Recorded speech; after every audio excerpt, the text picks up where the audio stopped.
Hello friends, स्वागत है आपका एनके नर्सिंग स्टडीज में। आज हम बात करेंगे एंडोप्लाज्मिक रेटिकुलम के बारे में। ठीक है, तो आइए देखते हैं क्या होती है एंडोप्लाज्मिक रेटिकुलम।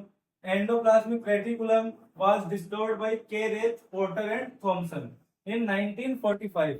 तो जो अपनी एंडोप्लाज्मिक रेटिकुलम है उसको साइंटिस्ट कौन कौन से, के रेथ ने, पोर्टर और थॉमसन ने 1945 के अंदर इसको डिस्कवर किया था। ठीक है, और अगर इसके बारे में जानने की क्या होती है तो इसकी स्ट्रक्चर के बारे में थोड़ी सी इंट्रोडक्शन देख लेते हैं। The endoplasmic reticulum is a network of membrane.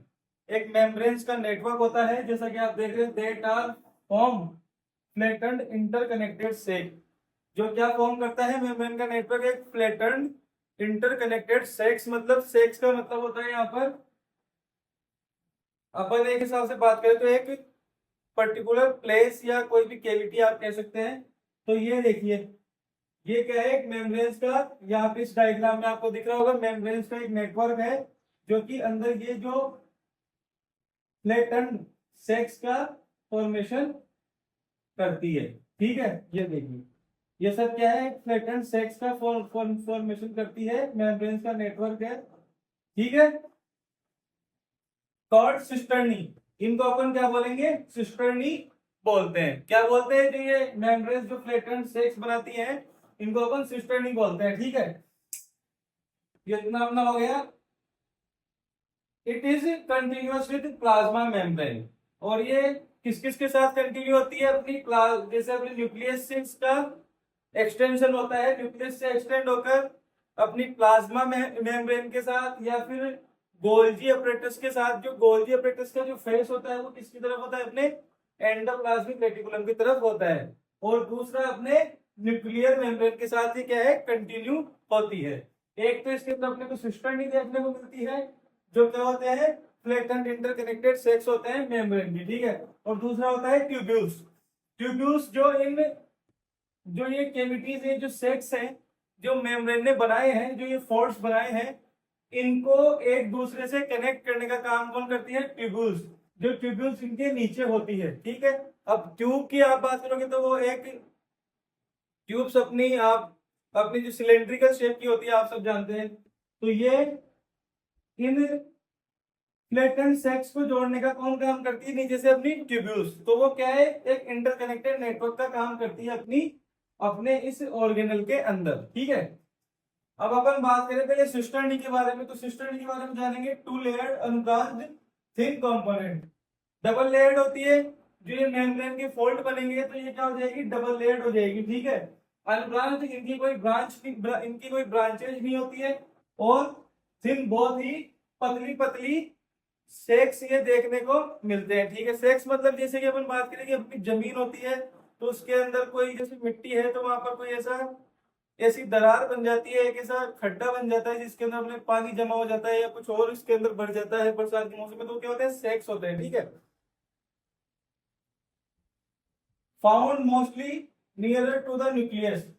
जो अपनी सिस्टर्नी है, ये जो अपनी एंडोप्लाज्मिक रेटिकुलम के अंदर जो स्ट्रक्चर के अंदर जो अपनी जो सिस्टर्नी होती है वो आपको कहाँ मिलेगी, मोस्टली न्यूक्लियस के पास में ही उसको आपको स्ट्रक्चर के अंदर एंडोप्लाज्मिक रेटिकुलम की स्ट्रक्चर में देखने को मिलेगी। ठीक है, size around 40 to 50 micrometre in diameter.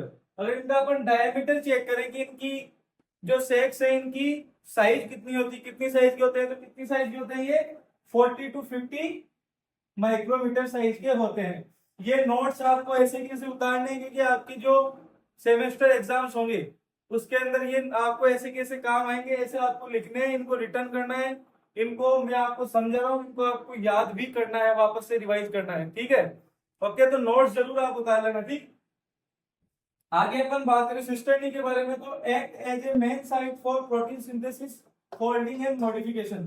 तो जो सिस्टर्नी होती है अपनी जो अपनी एंडोप्लाज्मिक रेटिकुलम होती है उसके अंदर, तो जो प्रोटीन सिंथेसिस का जो काम है, प्रोटीन सिंथेसिस का, उसको फोल्डिंग करने का, उसको मॉडिफाई करने का जो काम है वो किसका है, अपनी एंडोप्लाज्मिक रेटिकुलम के कौन से पार्ट में होता है, सिस्टर्नी के अंदर होता है। ठीक है, आगे अपन बात करें ट्यूब्यूल्स की। ट्यूब्यूल्स की मैंने बात की, तो ट्यूब्यूल्स अपने इसके अंदर होती है जो अपनी इनको ऐसे एक दूसरे से जोड़ती है। ठीक है, एक दूसरे से जोड़ने का काम किनका है, ट्यूब्यूल्स का। ठीक, ये ट्यूब्यूल्स ऐसे होती है, ये नीचे की तरफ डायग्राम के अंदर इसमें आपको मैं दिखा नहीं पाया प्रॉपर, लेकिन ये ट्यूब्यूल्स ऐसे होती है जो अपनी सिस्टम को कनेक्ट करके रखती है, कनेक्टिंग नेटवर्क का काम करती है ये। ठीक है, तो अपन ट्यूब्यूल्स की बात करें, long cylindrical structure provide flexibility. ठीक है, और ये एक दूसरे से जुड़ी रहती है, इसलिए ये थोड़ी फ्लेक्सिबिलिटी भी शो कर सकती है, क्योंकि एक दूसरे से दूर नहीं होंगे, इंटरकनेक्ट करके रखेगी कौन, ट्यूब्यूल्स। तो ट्यूब्यूल्स क्या करती है, फ्लेक्सिबिलिटी भी इसको प्रोवाइड कराती है। ठीक है, अपनी एंडोप्लाज्मिक रेटिकुलम को। Tubules involve in extension and connection of the endoplasmic reticulum throughout the cell and facilitate movement of materials within the organelle। ठीक है, क्या करती है ये, एक्सटेंशन एंड कनेक्शन। एक तो अपनी ट्यूब्यूल्स की वजह से जो अपनी एंडोप्लाज्मिक रेटिकुलम है ये खुद को एक्सटेंड कर सकती है, फैला सकती है, आगे पीछे भी ये होती है अपनी साइज के अंदर। ठीक है, and connection of the endoplasmic reticulum throughout the cell. और क्या करती है ये, थ्रू आउट द सेल इसका कनेक्शन एंडोप्लाज्मिक रेटिकुलम का मेंटेन करके रखती है कौन, ट्यूब्यूल्स। ठीक है, and facilitate movement of material. जो ऑर्गेनल के अंदर एक सेक से दूसरे सेक के अंदर जो मटेरियल जाएगा वो किसके थ्रू जाएगा, अपनी ट्यूब्यूल्स के थ्रू। तो ट्यूब्यूल्स जो ऑर्गेनल के अंदर जो मटेरियल है उसके मूवमेंट में भी हेल्प कौन करती है, अपनी ट्यूब्यूल्स हेल्प करती है। ठीक है, आगे अपन बात करें अपनी वेसिकल्स की, तो वेसिकल जो अपनी एंडोप्लाज्मिक रेटिकुलम जो अपना प्रोडक्ट बनाती है उसको वेसिकल्स के रूप के अंदर अपने साइटोप्लाज्म के अंदर और अदर ऑर्गेनल्स के अंदर उसको भेजती है। जैसे कि अपने अपने एंजाइम्स हो गए तो उनकी एक वेसिकल के अंदर एंजाइम्स को फोल्ड करके और एक्सक्रीट करती है, या फिर अपने जो प्रोटीन की वेसिकल्स है जो अपना प्रोटीन सिंथेसिस करती है, लिपिड का फॉर्मेशन करती है, उन सबको क्या है, वेसिकल्स के रूप में उनका फॉर्मेशन करके उनको एक्सक्रीट करती है। कहाँ, अदर ऑर्गेनल्स को या अपने प्लाज्मा मेम्ब्रेन को या अपने साइटोसोल के अंदर। ठीक है, अब अपन बात करें टाइप्स ऑफ एंडोप्लाज्मिक रेटिकुलम। इसका डायग्राम भी आप जरूर बना लेना। ठीक है, एंडोप्लाज्मिक रेटिकुलम दो टाइप की होती है अपने, एक होती है रफ एंडोप्लाज्मिक रेटिकुलम जिसको अपन RER भी बोलते हैं शॉर्ट में। ठीक है, नाम लंबा है ना तो इसको शॉर्ट के अंदर RER भी अपन बोलते हैं। ठीक है, तो अब और दूसरी होती है अपनी स्मूथ एंडोप्लाज्मिक रेटिकुलम जिसको अपन SER बोलते हैं। तो पहले आइए देखते हैं रफ एंडोप्लाज्मिक रेटिकुलम के बारे में। ठीक है, studded with ribosome that synthesize protein. इसके ऊपर आपको क्या देखने को मिल रहे हैं, डायग्राम के अंदर देखेंगे तो आपको पता लग जाएगा इस लाइन का मतलब। स्टडेड विद राइबोसोम, राइबोसोम इसकी पूरी लेयर के ऊपर पाए जाते हैं। ठीक है, जो अपनी रफ एंडोप्लाज्मिक रेटिकुलम रफ क्यों है, क्योंकि इसकी जो मेम्ब्रेन है, जो इसकी लेयर है आउटर, उसके ऊपर क्या मिलेंगे आपको, राइबोसोम्स देखने को मिलेंगे, इसलिए इसको क्या बोलते हैं, रफ एंडोप्लाज्मिक रेटिकुलम। और जिस तो इसका क्या परिणाम निकलेगा, राइबोसोम क्या है, प्रोटीन सिंथेसिस के अंदर काम में आता है। तो ये अपनी जो रफ एंडोप्लाज्मिक रेटिकुलम है इसका क्या काम होगा, प्रोटीन सिंथेसिस का, जो क्या करेगी, अपने राइबोसोम के साथ मिलकर प्रोटीन का सिंथेसिस करेगी। तो ये जो RER के अंदर जो ऊपर राइबोसोम है ये प्रोटीन का सिंथेसिस होगा, प्रोटीन बनेगा और कहा जाएगा फिर अपने एंडोप्लाज्मिक रेटिकुलम के सिस्टर्नी के अंदर, सिस्टर्नी के अंदर जाके उसकी फोल्डिंग होगी, उसका मॉडिफिकेशन का काम कहाँ पे होगा, अपनी एंडोप्लाज्मिक रेटिकुलम के सिस्टर्नी के अंदर। ठीक है, फंक्शन क्या है, प्रोटीन सिंथेसिस एंड ट्रांसपोर्ट। तो ये जो राइबोसोम से ऊपर ये क्या करेंगे, प्रोटीन सिंथेसिस करेंगे और फिर उसको अपनी सिस्टर्नी के अंदर भेजेंगे, वहां से उसका मॉडिफिकेशन होगा, ट्रांसपोर्टेशन का काम होगा। ये लिखा हुआ है folding and modification of proteins. ठीक है, आगे अपन बात करें अपनी स्मूथ एंडोप्लाज्मिक रेटिकुलम की। तो अपन स्मूथ एंडोप्लाज्मिक रेटिकुलम की बात करें तो ये बहुत ही वर्सेटाइल है अपनी रफ एंडोप्लाज्मिक रेटिकुलम से। ठीक है, इसके इसके जो फंक्शन है और जो अपनी स्मूथ जो अपनी रफ एंडोप्लाज्मिक रेटिकुलम के फंक्शन है, इनके फंक्शन के अंदर बहुत ज्यादा डाइवर्सिटी आपको देखने को मिलेगी। ठीक है, इसका बहुत इंपॉर्टेंट रोल है अपनी सेल के अंदर और अपनी बॉडी के अंदर। ठीक है, smooth endoplasmic reticulum SER lakhs ribosome. Smooth क्यों है, क्योंकि इसकी जो आउटर सरफेस है उसके ऊपर क्या नहीं दिख रहे हैं आपको, राइबोसोम नहीं होंगे, तो ये क्या होगी, इसको अपन क्या बोलेंगे, स्मूथ एंडोप्लाज्मिक रेटिकुलम। ठीक है, and extend from RER and contain unique enzyme. कहां से एक्सटेंड करती है, अपने न्यूक्लियस से जुड़ी हुई होगी अपनी रफ एंडोप्लाज्मिक रेटिकुलम, और उससे आगे क्या कंटिन्यू होगा, अपनी स्मूथ एंडोप्लाज्मिक रेटिकुलम। ठीक है, यहां से लेकर ये आगे पूरे अपने सेल के अंदर एक्सटेंड करती है, ठीक है।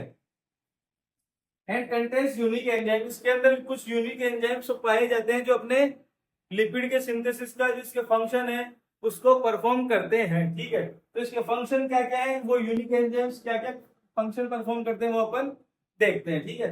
Lipid synthesis and transport, lipid का सिंथेसिस कहाँ पे होता है, जो अपने फॉस्फोलिपिड वगैरह जो अपनी बॉडी में पाया जाता है, इसका सिंथेसिस कहाँ पे होता है, अपनी स्मूथ एंडोप्लाज्मिक रेटिकुलम के अंदर आपको देखने को मिलेगा, ठीक है। और जो अपने lipid synthesis and transport, detoxification and metabolism of drugs and harmful substances, और ये क्या करती है, जो अपन ड्रग्स लेते हैं जो अपनी लीवर की सेल्स है उसके अंदर आपको स्मूथ एंडोप्लाज्मिक रेटिकुलम का वर्क और भी ज्यादा देखने को मिलेगा, और उसकी जो स्मूथ एंडोप्लाज्मिक रेटिकुलम का नंबर भी आपको उन सेल्स में ज्यादा देखने को मिलेगा, क्योंकि इसका रोल वहां पर बहुत ज्यादा इंपॉर्टेंट रोल होता है, ठीक है। तो ये क्या करती है, डिटॉक्सिफिकेशन करती है, क्या करती है, डिटॉक्सिफिकेशन करती है किसका, ड्रग्स का मेटाबॉलिज्म करती है, और जो हार्मफुल सब्सटेंसेस केमिकल होते हैं उनका भी क्या करती है, ये डिटॉक्सिफिकेशन करती है, उनको डिटॉक्सिफाई करती है, ठीक है। तभी तो जो एक टर्म आती है ड्रग ड्रग टॉलरेंस, अपन किसी कोई भी जो ड्रग है उसका लंबे समय तक उसकी एक ही मात्रा का अपन सेवन करते हैं तो अपनी बॉडी के अंदर थोड़े दिनों के बाद में अपने को उस ड्रग का इफेक्ट दिखना कम हो जाता है।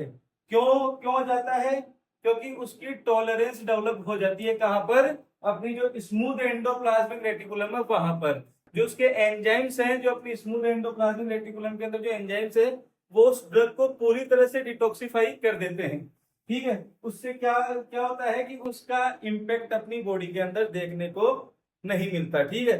इसलिए अपन लंबे समय तक जो ड्रग की जो डोज ले रहे हैं उसको बाद में अपने को इंक्रीज करनी पड़ती है, ठीक है, जिससे कि टॉलरेंस डेवलप ना हो, ठीक है।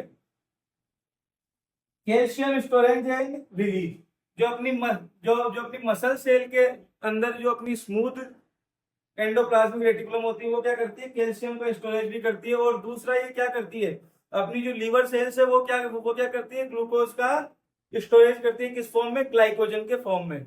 तो ग्लाइकोजन के फॉर्म के अंदर वो उसको स्टोर करती है, फिर उसको रिलीज करती है किसमें, ग्लूकोज के तौर पर बॉडी के अंदर, जिससे कि अपनी ब्लड स्ट्रीम के अंदर अपना ग्लूकोज का लेवल मेंटेन रहता है।